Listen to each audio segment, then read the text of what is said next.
नमस्कार दोस्तों, आज हम बात करेंगे महाराणा सांगा के बारे में।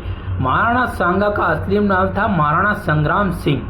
वो मेवाड़ के सिसोदिया राजवंश के एक शासक हुआ करते थे, जो एक बहादुर कुशल शासक हुआ करते थे। उनको 80 गांव के योद्धाओं के नाम से भी जाना जाता था। महाराणा सांगा का जन्म 12 अप्रैल 1482 को हुआ था और उनके पिता का नाम राय सिंह जी था। उन्होंने 1509 से 1528 तक मेवाड़ पर शासन किया था। वह कुशल और बहादुर योद्धाओं के नाम से जाना जाते थे महाराणा संग्राम सिंह जी। महाराणा सांगा ने कई युद्ध लड़े, उसमें से कई युद्ध में विजय प्राप्त की। उनमें से एक खानवा का युद्ध भी शामिल था। महाराणा सांगा ने मेवाड़ को शक्तिशाली राज्य बनाया और राजपूतों को एकजुट करने में महत्वपूर्ण भूमिका निभाई।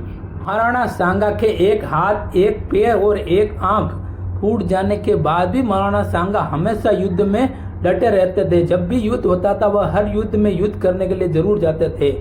उनको इस युद्धों के अंदर कम से कम लगभग उनको 80 गांव लग चुके थे। इसके बाद ही वे रणभूमि में युद्ध लड़ने ही जाते थे। खानवा का युद्ध होने के बाद कुछ दिनों बाद छल कपट से उन्होंने जहर देकर उनकी हत्या कर दी गई। यानी कि 30 जनवरी 1528 को महाराणा सांगा की मृत्यु हो गई। महाराणा सांगा की मृत्यु के बाद उनकी रानी कर्णावती ने राज कार्य संभाला। राजगद्दी पर बैठकर उन्हें राज शासन चलाने का शासन किया उन्होंने। इसके बाद में गुजरात के बहादुर शाह अपनी पुरानी हार का बदला लेने के लिए उन्होंने चित्तौड़ पर आक्रमण कर दिया था, जिसके कारण की पहले ही मृत्यु हो गई। मृत्यु होने के बाद सैनिक कमजोर हो गए।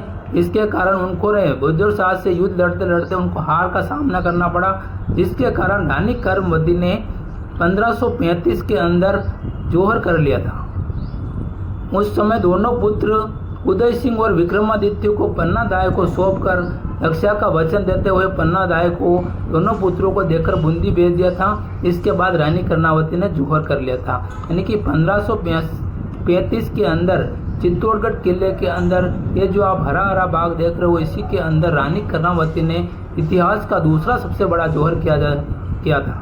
पहले यहाँ पर जौहर कुंड हुआ करता था। इसी कुंड के अंदर रानी कर्मावती ने इतिहास का दूसरा सबसे बड़ा जौहर किया, जो कि 1535 को हुआ था। इसको द्वितीय जौहर के नाम से जाना। इसके बाद बचे हुए राजपूत सैनिकों ने दोबारा चित्तौड़ पर आक्रमण करके चित्तौड़गढ़ किले को अपने कब्जे में ले लिया और यहाँ पर विक्रमादित्य को राजगद्दी पर बिठाकर दोबारा शासन स्थापित कर दिया।